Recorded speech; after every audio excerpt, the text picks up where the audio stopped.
আমরা যখন মৃত ব্যক্তির কবরের পাশে দাঁড়াই, জিয়ারত করতে যাই, তখন কি মৃত ব্যক্তি বুঝতে পারে আমরা যে তার কবরের পাশে দাঁড়িয়েছি?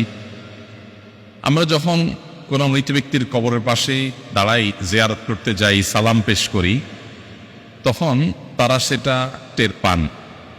তাদের ধ্বংসাবশেষ মাটির সাথে মিশে গেলেও আল্লাহ রাব্বুল আলামিন বারজাখী জীবনে, এটাকে বারজাখী জীবন বলে, মৃত্যু থেকে নিয়ে কিয়ামতের আগ পর্যন্ত যে জীবনটা আছে, এখানে মানুষের শরীর মাটির সাথে মিশে যাক, পানিতে গলে যাক, যেখানে যে অবস্থা থাকুক, সেখানে এক প্রকারের রূহ আল্লাহ তাআলা শুধুমাত্র বিশেষ কিছু জিনিস যেগুলো আল্লাহ তাআলা অনুভব করাতে চান, সেগুলো অনুভব করার ক্ষমতা আল্লাহ তাদেরকে দেন।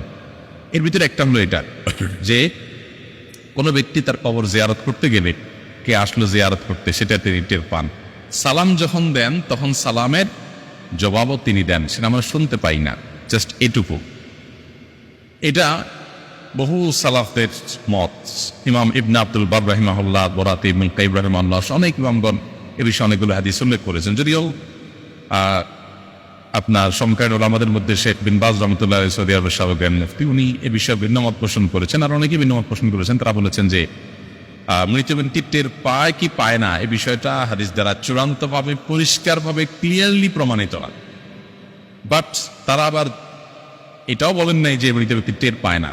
তো উভয় মতকে সামনে রেখে আমরা বেশিরভাগ সালাফ বা পূর্বসূরি ওলামাদের এই ক্ষেত্রে যে মতামত পাই, সেটা হলো যে তাদের মতামত হলো হাদিসের আলোকে যে মৃত ব্যক্তি তার পরিচিত অপরিচিত যে কোনো ব্যক্তি কবর জিয়ারত করলে তাকে যখন সালাম পেশ করে, তখন রব্বুল আলামিন তাকে এই সালামটার জবাব দেওয়ার জন্য যে রূহের প্রয়োজন, যতটুকু অনুভূতির প্রয়োজন, সে মাটি ধ্বংসাবশেষ যেখানে যে অবস্থা আছে অতটুকু আল্লাহ তাআলা ফেরত দেন এবং তিনি রিপ্লাই করেন, সেটা আমরা শুনতে পাই না, জাস্ট এটুকু।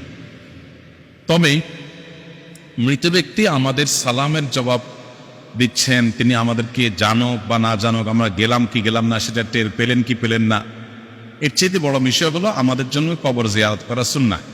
আমরা দূর থেকে তাদের জন্য দোয়া করলে সেটাও তাদের উপকারে আসবে।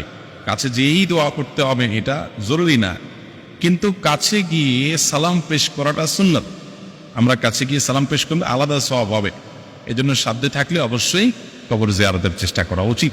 নবী করিম সাল্লাল্লাহু আলাইহি ওয়াসাল্লাম বলেছেন, যুরুল কুবুর ফাইন্নাহা তুযাক্কিরুকুমুল আখিরা, তোমরা কবর জিয়ারত করো, কারণ কবর জিয়ারত তোমাদেরকে আখিরাতের কথা স্মরণ করিয়ে দেয়।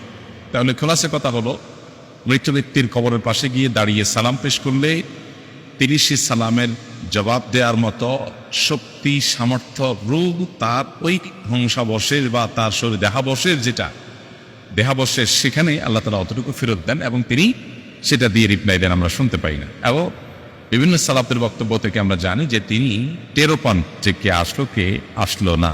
আল্লাহু আ'লাম বিস-সাওয়াব।